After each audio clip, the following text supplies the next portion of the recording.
Waalaikumsalam warahmatullahi wabarakatuh. Apa kabar semuanya? Baik, Ibu. Alhamdulillah. Sekarang kita lanjut absensi ya. Suci Razabi hadir. Nila Widianisi hadir.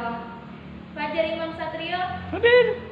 Alhamdulillah semuanya hadir, tidak ada yang tidak masuk ya. Oke. Sekarang pelajaran apa kita?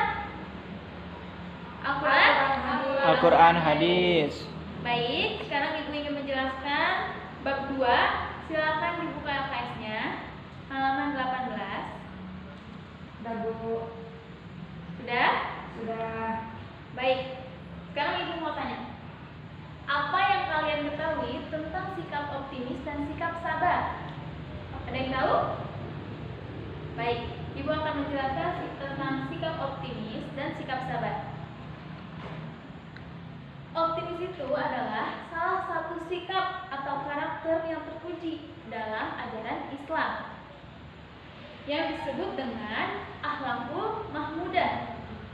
Pengertian optimis adalah sikap yang senantiasa berpandangan atau berpengharapan baik dalam menghadapi semua hal. Lalu, optimis ini berkaitan dengan sikap husnuzon, yaitu berprasangka baik, ya, atau positif.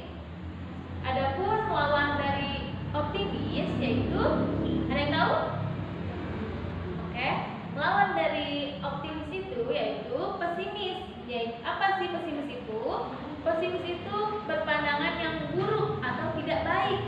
Dia selalu bersuuzon, selalu berpikir yang tidak baik dan tidak positif, selalu berpikiran negatif. Lalu sifat optimis termasuk perilaku terpuji yang harus dimiliki seorang muslim. Karena sifat optimis akan selalu melahirkan pikiran positif dan prasangka baik terhadap Allah Subhanahu wa taala. Baik, sekarang Ibu akan menjelaskan tentang ciri-ciri orang yang bersifat optimis. Yang pertama yaitu memiliki harapan yang baik sebelum melakukan suatu pekerjaan. Seperti apa contohnya? Contohnya seperti ketika kalian ingin berangkat sekolah, kalian pasti sudah memiliki niat yang baik. Kalian sudah optimis bahwa nanti di sekolah kalian akan belajar dengan baik dan menuruti apa yang guru kalian perintahkan. Seperti itu. Lalu yang kedua, melakukan sesuatu dengan sepenuh hati dan rasa senang. Jadi ketika kalian ingin berangkat sekolah, tidak ada keterpaksaan. Misalnya kalian masih ngantuk atau kalian terpaksa karena orang tua kalian yang meminta kalian untuk sekolah. Jangan seperti itu. Ketika kita ingin berangkat sekolah, kita harus dengan sepenuh hati, dengan rasa senang, agar ketika kita belajar, nanti kita akan merasa selalu senang dan tidak bosan. Lalu yang ketiga, mensyukuri keberhasilannya dan mengevaluasi kekurangannya.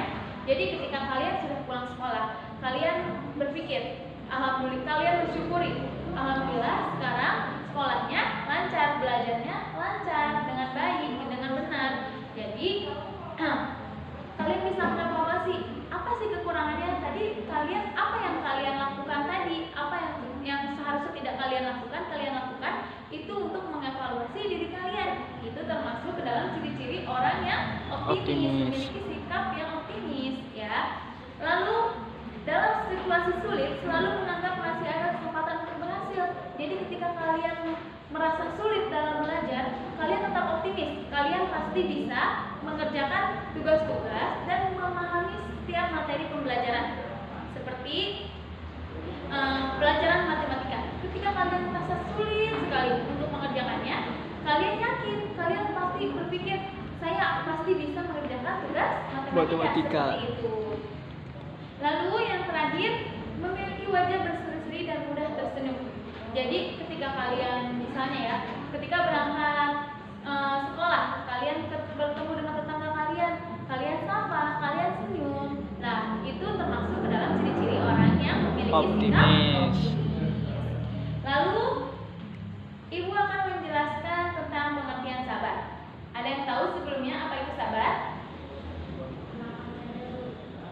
Lapang dada, ya betul.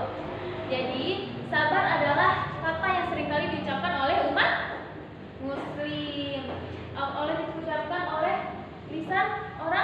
Muslim. Orang yang memiliki sifat sabar akan memperoleh ketenangan, ketentraman, dan kelapangan hati. Sabar memang bukan perkara yang mudah, betul? Sabar sangat sulit untuk diterapkan dalam kehidupan sehari-hari. Tetapi tidak pula mustahil seseorang memiliki sifat penyabar karena akan membuahkan hasil. Lalu Islam memandang sifat sabar ini sebagai salah satu sifat terpuji yang harus dimiliki oleh orang-orang yang beriman kepada Allah. Orang yang tidak sabar tidak bisa dikatakan sebagai orang yang beriman. Lalu di sini adapun sabar secara lebih luas adalah menahan diri agar tidak mudah marah, berkeluh kesah, benci, dendam, tidak mudah putus asa, dan melatih diri dalam ketaatan dan membentengi diri agar tidak melakukan perbuatan keji dan maksiat. Lalu apa saja sih bentuk sabar itu? Lalu bentuk sabar itu ada 3 macam. Yang pertama yaitu sabar dalam ketaatan. Jadi kita sabar dalam menjalankan ketaatan yang diperintahkan oleh Allah. Kita sabar, kita menjalankan dengan sepenuh hati. Kita menahan diri dari sifat malas agar tetap istiqomah menjalankan kewajiban yang diperintahkan oleh Allah, seperti sholat 5 waktu. Lalu menjalankan sholat berjamaah, sabar menjalankan puasa, dan menjaga lisan, hati, dan pikiran. Lalu sabar dalam menuntut ilmu dan yang lainnya. Lalu yang kedua yaitu sabar dalam menghadapi cobaan dan musibah.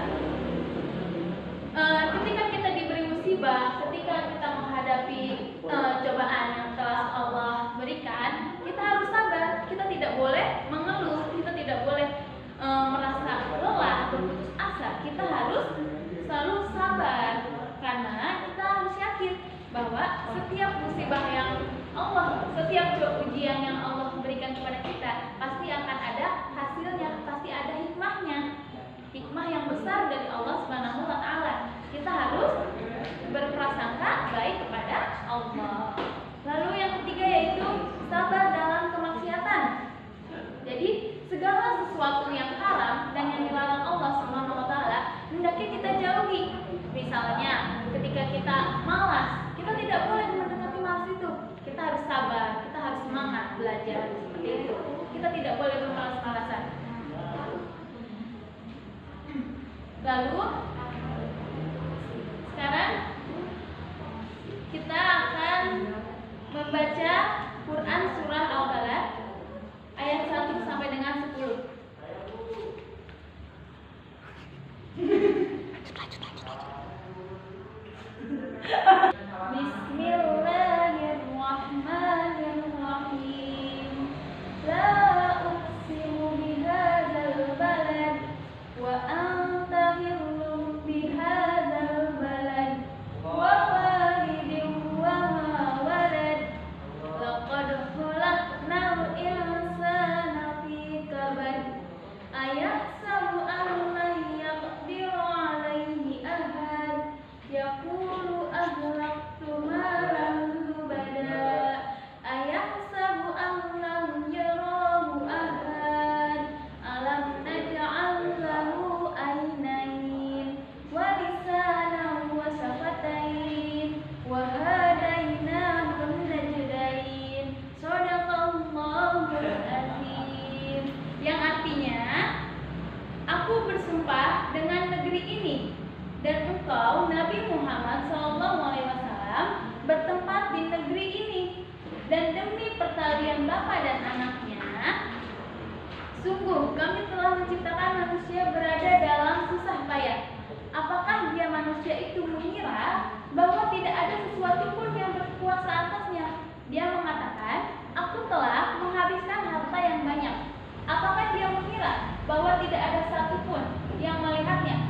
Bukankah kami telah menjadikannya untuknya sepasang mata dan lidah dan sepasang bibir, dan kami telah menunjukkan kepadanya 2 jalan, yaitu jalan kebajikan dan kejahatan. Baik, sekarang Ibu akan menjelaskan tentang isi kandungan dari surat Al-Balad ayat 1 sampai 10. Isi kandungan dari surah Al-Balad antara lain yaitu yang pertama, dalil itu menjelaskan bahwa Allah telah menciptakan manusia. Dalil yang menjelaskan bahwa Allah telah menciptakan manusia dengan sempurna, yang memiliki sepasang mata dan lidah. Orang yang beriman harus saling berpesan untuk bersabar dan berkasih sayang. Manusia diciptakan oleh Allah Subhanahu wa Ta'ala untuk berjuang menghadapi kesulitan. Jangan terperdaya oleh kekuasaan dan harta benda yang banyak. Lalu, beberapa peringatan kepada manusia atas beberapa nikmat yang telah diberikan Allah kepadanya. Allah Subhanahu wa Ta'ala telah menunjukkan jalan-jalan yang akan menyampaikannya kepada kebahagiaan. Manusia harus bersusah payah mencari kebahagiaan. Allah Subhanahu wa Ta'ala telah menunjukkan jalan yang membawa kepada kebaikan dan jalan yang membawa kepada kesengsaraan atau kesesatan. Allah Subhanahu wa Ta'ala menggambarkan bahwa jalan yang membawa kepada kebahagiaan itu lebih sulit menempuhnya daripada yang membawa kepada kesengsaraan atau kesesatan. Baik. Sekarang ada yang ingin ditanyakan? Baik. Jika tidak ada yang ingin ditanyakan, mungkin cukup sekian penjelasan dari Ibu. Syukran kasiron. Wassalamualaikum warahmatullahi wabarakatuh. Waalaikumsalam warahmatullahi wabarakatuh.